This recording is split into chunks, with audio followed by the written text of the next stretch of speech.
بسم الله الرحمن الرحيم. يا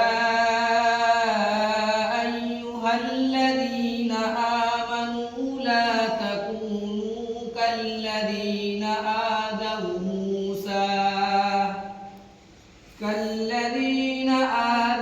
موسى فبرأه الله مما قالوا وكان عند الله وجيها.